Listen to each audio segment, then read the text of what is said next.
hijastra me recordó que no era su padre. Asentí, y simplemente dejé de darle todo lo que esperaba de uno. Hola, Reddy, mi nombre es Marcos. Después de 9 años criando a la hija de mi esposa y entregándole todo, ella explotó conmigo. Tú no eres mi padre. Deja de actuar como si lo fueras. Su madre intentó defenderla al principio, pero yo no dije ni una palabra. Simplemente hice lo que la chica pedía, dejé de fingir ser su padre. Eso incluyó vender su auto, liquidar el fondo universitario que había creado para ella, cortar los gastos que financiaban su estilo de vida y darle una lección que no iba a olvidar. Esto fue lo que ocurrió. Tengo 44 años y llevo 9 casado con Laura, que tiene 41. Ella llegó a mi vida con una hija, Rebeca, que ahora tiene 17. Su padre biológico es el típico irresponsable que desapareció cuando ella tenía 4 años. Nunca más dio señales de vida, ni llamadas, ni visitas, ni manutención, nada. Podría haber sido abducido por extraterrestres y habría tenido la misma presencia en la vida de esa niña. Conocí a Laura cuando Rebeca tenía 8. Era una niña muy reservada, con unos enormes ojos marrones, que se escondía detrás de su madre si había desconocidos. Laura trabajaba en 2 empleos para poder mantenerse. Vivía en un departamento pequeño que todavía olía a cigarrillo por los inquilinos anteriores. Yo,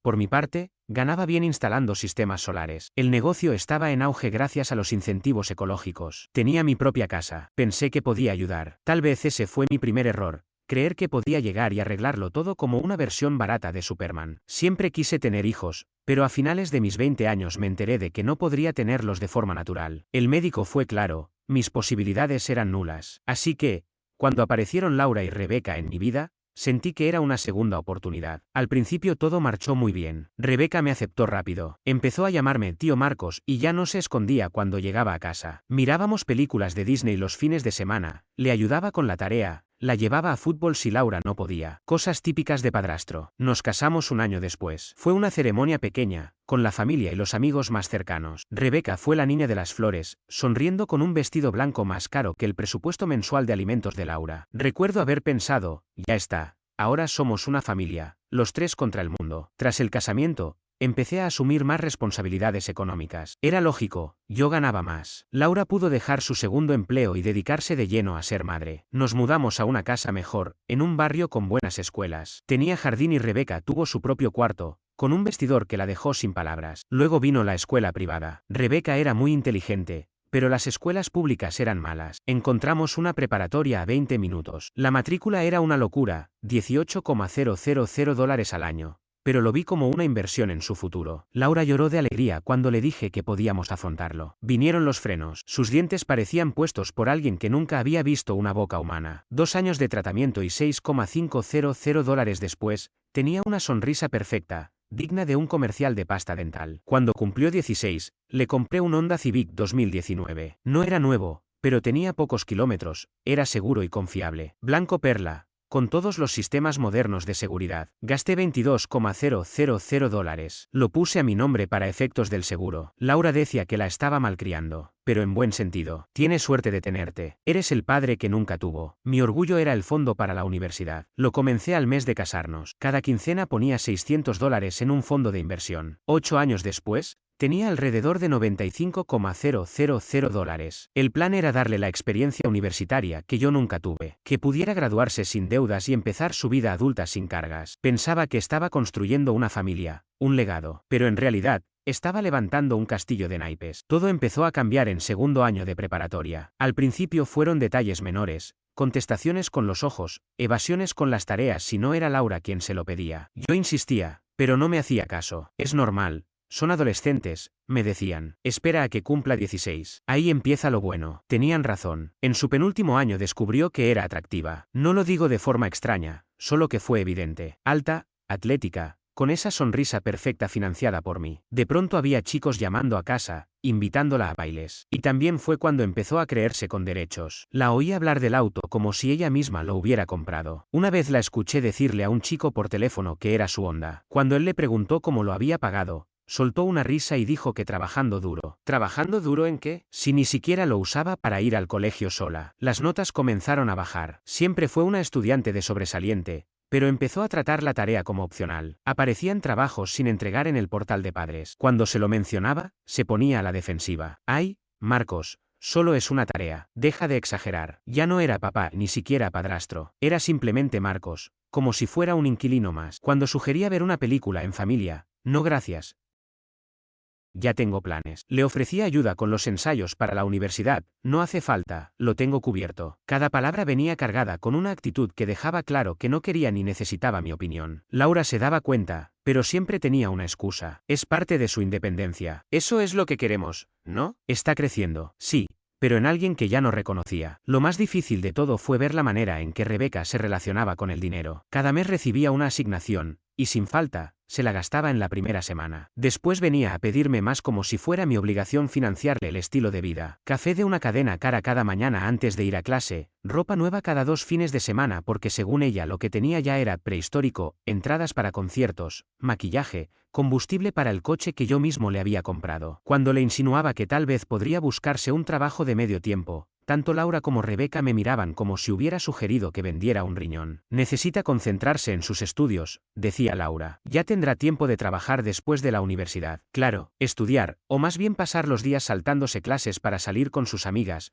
todas igualmente acostumbradas a recibirlo todo sin esfuerzo. Empecé a sentirme un extraño en mi propia casa. Rebeca entraba como un torbellino. Se servía comida del refrigerador que yo abastecía, subía a su habitación en la casa por la que yo pagaba la hipoteca y no me dirigía la palabra. Si intentaba iniciar una conversación, recibía monosílabos, cuando no, un silencio absoluto. Pero eso sí, el coche, el teléfono, el fondo para la universidad, todo eso era un ruido de fondo constante en su vida. Una especie de obligación que yo tenía que cumplir sin que nadie lo reconociera. Me repetía que era una etapa, que todos los padres pasaban por esto, que algún día abriría los ojos, se daría cuenta de todo lo que hice por ella y lo agradecería. Ese fue mi segundo gran error. Todo se salió de control en su último año de secundaria. Sus notas no es que bajaran, se desplomaron. De sacar sobresalientes pasó a tener calificaciones que rozaban el fracaso, varios de ellas hasta C, cuando antes se destacaba. La escuela privada empezó a mandarnos correos con advertencias por su bajo rendimiento y desinterés. Pero eso sí, su vida social estaba en su punto más alto. Fiestas, pijamadas, supuestos grupos de estudio, que claramente no tenían nada que ver con libros. Llegaba los domingos por la mañana con cara de haber dormido en una zanja, dormía hasta la tarde y luego pasaba el resto del día pegada al teléfono. Si intentaba hablar del tema, Laura salía en su defensa. Ha trabajado mucho este semestre. ¿Se merece divertirse un poco trabajado? ¿En qué? ¿En perfeccionar la técnica del desprecio? La falta de respeto también iba en aumento. Rebeca entraba a la cocina mientras yo preparaba la cena y se quejaba del olor. Dejaba los platos sucios por días y se ofendía si le pedía que los lavara. Lo iba a hacer después, decía. Pero ese después nunca llegaba. Empezó a traer amigos sin avisar,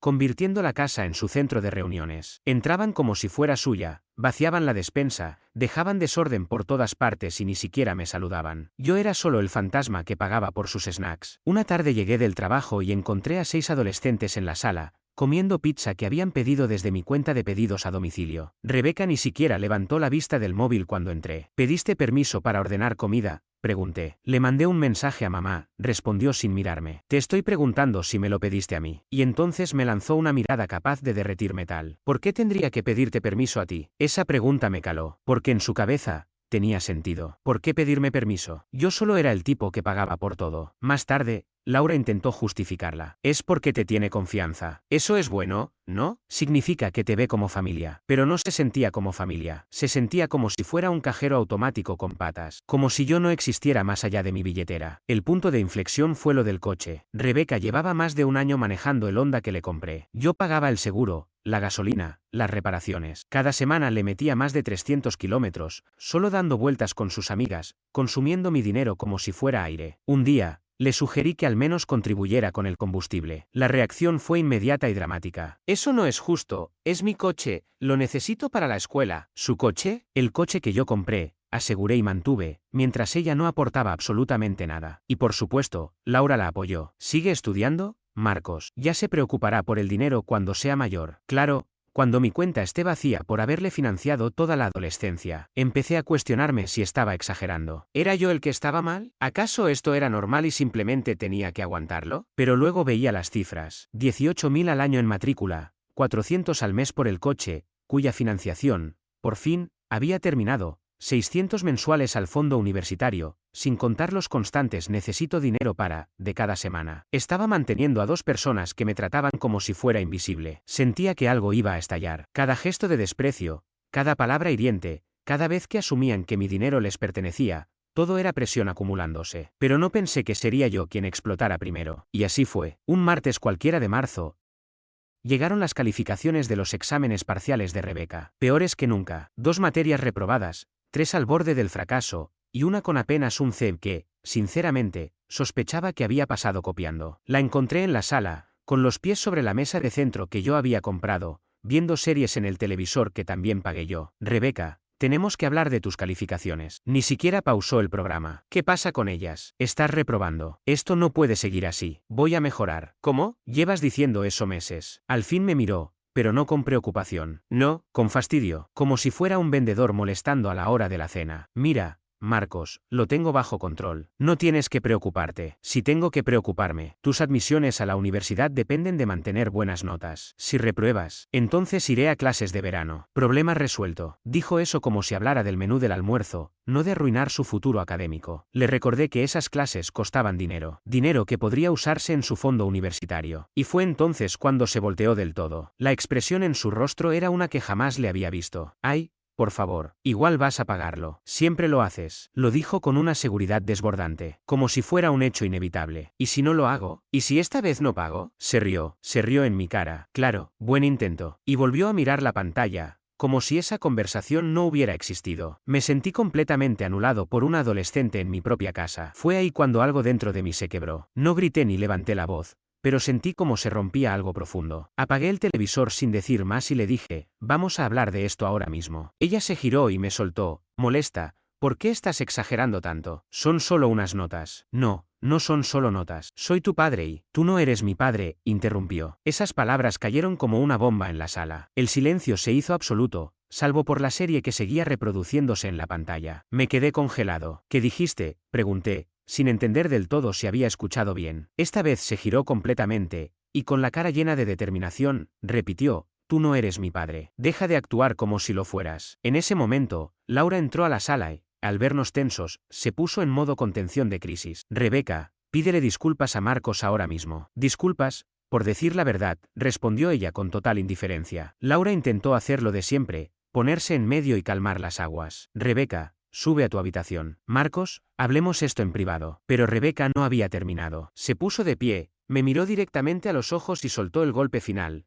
¿Quieres la verdad? Tú no eres nada más que el tipo que paga. Eso es todo lo que representas en esta familia. Luego subió las escaleras con total calma, como si no hubiera dicho nada grave, mientras yo me quedaba de pie, procesando cómo 9 años de entrega habían sido reducidos a una simple transacción. Laura intentó justificarla. No lo decía en serio. Está alterada por las calificaciones, ya sabes cómo son los adolescentes. Pero yo sabía que lo decía en serio, cada palabra, porque era verdad, yo no era su padre. Era simplemente quien financiaba su vida, el que pagaba todo sin derecho a opinar. Esa noche, acostado en la cama, miré el techo por horas, y por primera vez en mucho tiempo, vi las cosas con una claridad que dolía. Rebeca acababa de definir nuestra relación con una precisión brutal. Yo era su fuente de dinero. Nada más. El que resuelve con la billetera y no tiene voz ni voto. Bien, si ese era mi rol, entonces quizá era hora de empezar a comportarme como tal. El jueves por la mañana me levanté con una decisión firme. Si Rebeca quería que solo fuera quien pagaba, entonces yo decidiría que estaba dispuesto a seguir costeando. Pero antes de tomar medidas, necesitaba hablar con mi esposa. Esa noche encontré a Laura en la cocina, haciendo como si nada hubiera pasado. Tenemos que hablar, le dije, sobre lo que dijo Rebeca. Marcos, tiene 17 años. Todos pasan por esa etapa. No, Laura, esto no es una etapa. Tenemos que hablar de ti, de mí, de qué tipo de familia estamos formando. Ella dejó su taza de café sobre la mesa, con una expresión que evidenciaba que intuía lo serio de la conversación. He estado pensando en lo que dijo Rebeca, y, por doloroso que suene, tiene razón. Yo soy solo el tipo que paga, pero lo que me duele más es que tú estés bien con eso. Eso no es justo, dijo ella, pero la interrumpí. Déjame terminar. Durante 9 años, tu hija me ha tratado como un cajero automático, y cada vez que intento poner límites, tú la excusas. Cuando intento ejercer autoridad, me desautorizas. Cuando me falta el respeto, me pides que lo deje pasar, porque es una niña, punto. Laura comenzó a ponerse a la defensiva. Ella te respeta, solo está estresada por lo de la universidad. Ya basta, deja de justificarla. Me dijo exactamente lo que piensa de mí, y tú solo intentaste suavizarlo. No lo afrontaste. Respiré hondo. Lo que iba a decir cambiaría todo. Esto es lo que va a pasar. Tienes que elegir, Laura, o me apoyas como figura paterna de Rebeca, me ayudas a enseñarle respeto y responsabilidad y reconstruimos esta familia juntos, o me alejo de todo esto. Su rostro palideció. ¿Alejarte cómo? Divorcio. No voy a seguir siendo tratado como si fuera parte del personal doméstico por personas que se supone que me aman. ¿Me estás hablando en serio por una adolescente malcriada? No es por su actitud, Laura. Es por la falta de respeto. Es por sentir que tú y ella están en un equipo y yo en otro. Es por criar a una joven que no sabe que las acciones tienen consecuencias. Pude ver en sus ojos que estaba haciendo cuentas mentales, pensando en lo que implicaría un divorcio, volver a ser madre soltera, 2 empleos, un departamento pequeño, sin colegio privado para Rebeca. ¿Qué es exactamente lo que esperas de mí? Que seas mi esposa, no solo la madre de Rebeca, que me respaldes cuando impongo disciplina, que la corrijas cuando me falta el respeto, que apoyes mis decisiones sobre en qué se gasta mi dinero. Laura se quedó en silencio largo rato. Finalmente, asintió. ¿Y si lo hago? Preguntó. Si lo haces, y lo haces de verdad, podemos reconstruir lo nuestro. Pero se acabó que yo sea el cajero automático. Rebeca dejó claro que eso soy para ella. Pues que vea cómo es la vida sin eso. No sé si accedió por amor o por miedo económico. Pero lo importante era que accedió. Al día siguiente empecé a hacer llamadas. Primero, a mi asesor financiero. Le pedí que liquidara completamente el fondo universitario que había creado. ¿Está todo bien?, me preguntó. Ese dinero era para Rebeca. Todo fuera, respondí. 3 días después, el dinero fue transferido. $97.400 en total, el fruto de 9 años de contribuciones mensuales de $600 más rendimientos. Luego llamé al banco para pedir el saldo pendiente de la hipoteca, $78.200. Revisé el título del auto. Estaba a mi nombre. Consulté su valor de mercado y lo publiqué por $18.500 en todos los sitios posibles. El sábado, un comprador serio vino a ver el Honda. Rebeca lo vio desde la ventana y bajó con el ceño fruncido. ¿Quiénes son esas personas?, preguntó. Compradores. ¿Compradores de qué? Del Honda. Lo estoy vendiendo. Y ahí empezó el colapso emocional. Pero esta vez, Laura no corrió a defenderla de inmediato. Me miró a Rebeca y preguntó: ¿por qué lo estás vendiendo, Marcos? Porque Rebeca dejó claro que no soy su padre, y yo no voy a seguir financiando su vida como si lo fuera. Rebeca giró hacia su madre. Mamá, dile que no puede vender mi coche. Laura respiró hondo. No es tu coche, Rebeca, es el coche de Marcos, que te permitió usar. La expresión de traición en su rostro fue algo que no voy a olvidar. Por primera vez, su madre no le daba la razón automáticamente. El comprador ofreció $18.000. Acepté en el momento. Ese mismo día, transferí los $78.200 al banco. La casa quedó saldada. Cuando Rebeca se enteró de que había retirado el fondo universitario, explotó. Gritaba que era suyo, que no podía hacer eso. Y esta vez, Laura fue quien respondió. Ese dinero era de Marcos, lo estaba guardando para ti. Y con la manera en que lo has tratado, no lo culpo por haber cambiado de opinión. Rebeca la miró como si no reconociera a su propia madre. Vernos unidos, firmes, fue algo completamente nuevo para ella, y claramente le aterraba. Pero aún no había terminado. En las semanas siguientes, fui cerrando una por una todas las fuentes de dinero de Rebeca. Nada más de comida rápida, ni ropa nueva, ni café diario pagado por mí. Cuando Rebeca se quejaba, Laura por fin empezó a apoyarme. ¿Quieres que te traten como una adulta? Entonces empieza por asumir responsabilidades de adulta, le dijo sin dudarlo. Yo había comenzado a hacer cambios. Lo siguiente fue el teléfono. Le cambié el plan a uno básico, solo llamadas y mensajes, nada de datos ilimitados. Rebeca explotó al enterarse de que no podría pasar horas navegando por Instagram. Pero Laura fue firme: si no te alcanza con esto, puedes buscar trabajo y pagarte uno mejor. La matrícula de su colegio privado fue la medida más significativa. Solo le quedaba un semestre, y ya estaba pagado, pero le dejé muy claro que, si quería participar en la ceremonia de graduación, tenía que levantar sus calificaciones y mantener al menos un promedio de C. Nada de seguir aprovechándose del dinero de papá mientras acumulaba suspensos. La transformación fue impresionante. Sin su coche, Rebeca tenía que pedir que la llevaran a todas partes. Sin acceso ilimitado a dinero, empezó a pensar 2 veces antes de gastar. Sin el respaldo constante de que yo resolvería sus errores, comenzó a asumir las consecuencias de sus decisiones. Al principio, se notaba que estaba esperando que yo cediera. Cada pocos días intentaba ponerme a prueba, pedía dinero para algo esencial, y se hacía la sorprendida cuando le decía que no. Miraba a Laura buscando apoyo, pero ella mantenía nuestra postura sin vacilar. Tuvo que empezar a buscar trabajo por necesidad. Rebeca envió solicitudes a casi todas las tiendas del centro comercial, pero fue rechazada por la mayoría. No tenía experiencia laboral, y sus respuestas en los formularios eran arrogantes. Al final, consiguió un puesto en una tienda de ropa moderna, ganando $11 por hora. Su primer cheque fue un golpe de realidad. Después de impuestos, no quedaba mucho. Empezó a entender por qué yo me molestaba tanto cuando ella gastaba $50 en un almuerzo con amigas sin pensarlo. Para mi sorpresa, se le daba bastante bien el trabajo. En cuanto entendió que ser puntual y cumplir con lo que le pedían no era opcional, su desempeño mejoró, y sus calificaciones también. Seguramente porque, al tener que madrugar para trabajar, Ya no le quedaban fuerzas para salir de fiesta cada noche. Laura y yo también empezamos a mejorar como pareja. Al funcionar como un equipo y dejar de discutir por cada decisión sobre la crianza,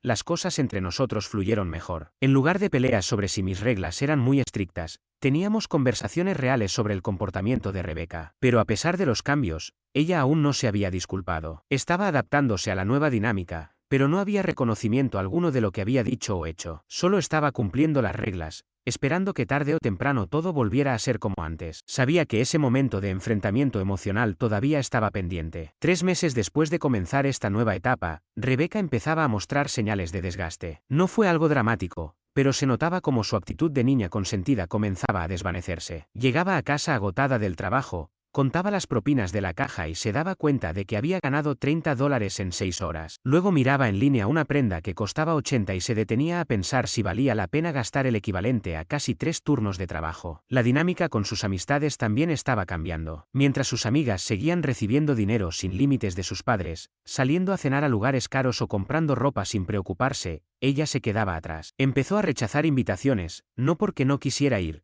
sino porque simplemente no podía seguir ese ritmo. Una noche la vi en videollamada con su amiga Jessica. Todas estaban emocionadas por un concierto, pero las entradas costaban $120. No puedo ir, dijo Rebeca. Estoy ahorrando para comprar un coche. Jessica le respondió con ligereza, pídeselo a tu papá. Él siempre te lo da todo. La expresión de frustración en el rostro de Rebeca fue clara. Ya no es tan simple, contestó. Fue la primera vez que reconoció, al menos de forma implícita, que su vida había cambiado. Sus calificaciones siguieron mejorando, no de forma espectacular, pero sí constante. Sin coche, sin centros comerciales, sin escapadas innecesarias, tenía más tiempo para estudiar. Cerró el semestre con un GPA de 2,9. Apenas alcanzó el promedio necesario para graduarse del colegio privado, pero lo logró. Cuando la vi cruzar el escenario con la toga y el birrete, supe que algo había cambiado en ella. Su actitud era distinta, menos altanera, más consciente del esfuerzo que le había costado llegar hasta ahí. Laura y yo estábamos mejor que en años. Sin peleas constantes por las decisiones de crianza, empezamos a recordar por qué nos habíamos enamorado. Volvimos a salir en citas, a tener conversaciones reales en lugar de limitarnos a coordinar la agenda de Rebeca. ¿Crees que ha aprendido la lección?, me preguntó Laura una noche durante la cena. Está aprendiendo lo que es vivir con consecuencias, respondí. Pero no creo que entienda aún lo que hizo ni por qué dolió tanto. Dale tiempo, todavía es una niña, me dijo. Cumple 18 en 2 meses, Laura. En algún momento, ser una niña ya no puede ser una excusa. Rebeca había sido aceptada en la universidad estatal. Era lo único que podía permitirse ahora que el fondo universitario había desaparecido. Viviría en casa, iría y volvería en coche, y trabajaría a medio tiempo para cubrir gastos de libros y materiales. Nada que ver con los planes de universidades privadas en otros estados o de vida de fraternidad que antes soñaba. Pero se estaba adaptando, madurando de una forma que nunca había tenido que hacerlo. La disculpa llegó, pero no como yo esperaba. Fue un jueves cualquiera de junio. Rebeca había trabajado turno doble. Llegó agotada. Estaba ahorrando para un coche usado. Tenía en la mira un Toyota Corolla 2015 que costaba $8.500. Le faltaban unos 1.200. La encontré en la cocina cerca de las 11 de la noche, sentada frente a un montón de recibos y una calculadora. ¿Estás bien?, le pregunté mientras me servía un vaso de agua. Alzó la vista y por primera vez en mucho tiempo, vi a esa niña de 8 años que solía pedirme ayuda con las matemáticas. Sí, dijo, pero su voz se quebró. ¿No lo parece? ¿El qué pasa? Señaló los papeles. Estoy tratando de calcular cuánto me tomará ahorrar el resto para el coche. A este ritmo, serán como 4 meses más. Y los padres de Jessica acaban de regalarle un Jeep nuevo por graduarse. Solo escribieron un cheque y se lo dieron. Ya no hablaba con tono exigente ni esperaba que resolviera su problema. Solo estaba agotada, tal vez un poco triste por lo que ya no tenía. 4 meses no es tanto, le dije, sentándome frente a ella. Lo sé, es solo que... Se detuvo y luego continuó. Antes pensaba que el dinero simplemente aparecía, que si necesitaba algo, sucedía. Nunca pensaba en de dónde salía o cuánto te costaba a ti. No me miraba, mantenía la vista en la calculadora. Nunca te agradecí por nada. El coche, la escuela, los brackets, todo. Solo lo daba por hecho. Sentí un nudo en la garganta. Era lo más parecido a una disculpa que había escuchado de ella en meses. Y entonces continuó. ¿Y eso que dije de que no eras mi padre? Alzó la mirada. Tenía los ojos enrojecidos. Fue algo horrible. Has sido más padre para mí que el mío biológico. Y yo te traté como basura. Las lágrimas empezaron a salir. No era un berrinche de adolescente. Era arrepentimiento real, de alguien que por fin entendía lo que había perdido. Lo siento, papá, de verdad, lo siento mucho. Sé que no tengo derecho a pedirlo, Pero, ¿hay alguna posibilidad de que puedas perdonarme y tal vez ayudarme a encontrar la forma de arreglar esto? Así empezó esa noche. Me quedé mirándola en silencio durante un rato. Frente a mí tenía a la joven que había criado, con lágrimas en los ojos, rodeada de recibos y anotaciones de presupuestos. No solo había aprendido la lección, había entendido por qué era importante. ¿Sabes qué, Rebeca? Le dije, creo que podemos encontrar una solución. Esa conversación se alargó hasta casi las 2 de la madrugada. Hablamos de todo, su actitud, la dinámica de nuestra familia y cómo queríamos que fueran las cosas de ahí en adelante. Le dije que quería seguir apoyándola con la universidad, pero que esta vez sería distinto. Se acabaron los cheques sin límites y las suposiciones. Si deseaba algo, tendría que aportar parte del esfuerzo, y yo estaría dispuesto a ayudar dentro de ciertas condiciones. Asintió con entusiasmo, con verdadera convicción. Lo entiendo, me dijo, quiero ganarme las cosas por mí misma. Empezamos por el tema del coche. Ella había logrado ahorrar $7.300, la mayor suma que había reunido en su vida. Le ofrecí prestarle los $1.200 restantes sin intereses, con el compromiso de devolverme $100 mensuales hasta saldar la deuda. Era su coche, su responsabilidad, pero con un pequeño empujón para llegar hasta allí. En cuanto a la universidad, establecimos un sistema. Yo cubriría la matrícula y los libros, pero ella tendría que hacerse cargo de la gasolina, la comida y sus gastos personales con el dinero que ganara trabajando. Si mantenía un promedio de al menos 3.0, la ayudaría con un dormitorio modesto en su segundo año. Si quería estudiar en el extranjero o hacer pasantías costosas, tendría que buscar becas o usar sus propios ahorros. Es como una sociedad, dijo ella. Ya no es solo tú pagando todo y yo recibiéndolo sin más. Exacto, respondí. Ahora los dos estamos comprometidos con tu futuro. La siguiente conversación importante fue con Laura. Rebeca tuvo que asumir cómo su conducta había afectado nuestro matrimonio, como su falta de respeto hacia mí había puesto a Laura en una posición complicada, obligándola a tomar partido. Le costó más esa charla, porque implicaba reconocer que había sido egoísta en muchos sentidos, no solo con el dinero. Pero la verdadera prueba llegó unas semanas después. Su amiga Jessica la invitó a unas vacaciones familiares en Hawái. Todo cubierto, salvo el dinero para actividades y recuerdos. Antes, Rebeca habría asumido que yo le daría lo que pidiera, y se habría molestado si decía que no. Pero esta vez se acercó con un plan. Sé que es mucho pedir, pero realmente me gustaría ir. Estuve revisando precios y creo que necesitaría unos $400. Ya tengo $200 ahorrados. ¿Podrías adelantarme algo del dinero que te debo del coche si me comprometo a trabajar turnos extra para pagarlo antes? Había investigado, calculado y presentado una solicitud razonable. Ya no era una exigencia, era una propuesta. Ahí supe que el cambio era real. Acepté adelantarle el dinero y durante 3 semanas, trabajó 6 días a la semana para devolverme todo incluso antes de lo acordado. Volvía a casa agotada, pero con una satisfacción que nunca le había visto. Se había ganado ese viaje por mérito propio. Han pasado 8 meses desde que Rebeca se disculpó, y sinceramente, nuestra familia nunca había estado tan unida. No porque todo haya vuelto a como era antes, sino porque construimos algo mejor desde cero. Rebeca terminó la secundaria con un promedio de 3.0, una ética de trabajo sólida y una actitud completamente distinta. En otoño empezará la universidad, vivirá en casa para ahorrar dinero, y en lugar de estar molesta por eso, está motivada. Eligió una carrera práctica, negocios con orientación en marketing, porque quiere ser autosuficiente. El coche ha sido un éxito. Ese Toyota no ha dado problemas, y Rebeca lo cuida como lo que es, algo valioso. Ella misma paga la gasolina y el seguro, lleva control de los mantenimientos, y hasta consulta el manual si algo no le suena bien. Pero más importante que todo eso, es cómo ha cambiado nuestra relación. Ahora me busca para pedirme consejos sobre clases, trabajo e incluso temas personales, no porque tenga que hacerlo, sino porque valora mi opinión. Antes todo era exigencia, ahora hay respeto. Laura y yo también estamos mejor que nunca. Nos apoyamos mutuamente, tomamos decisiones en conjunto, establecemos límites claros y disfrutamos verdaderamente del tiempo en familia. Lo más notable ha sido ese cambio en el respeto. Rebeca ya no me ve como el marido de su madre que paga cosas, sino como una figura paterna. Agradece cuando la ayudo, consulta antes de tomar decisiones importantes y escucha de verdad cuando le doy una opinión. El mes pasado, la ascendieron a subgerente en la tienda de ropa donde trabaja. Gana $14 por hora más una pequeña comisión. Nos lo contó con orgullo durante la cena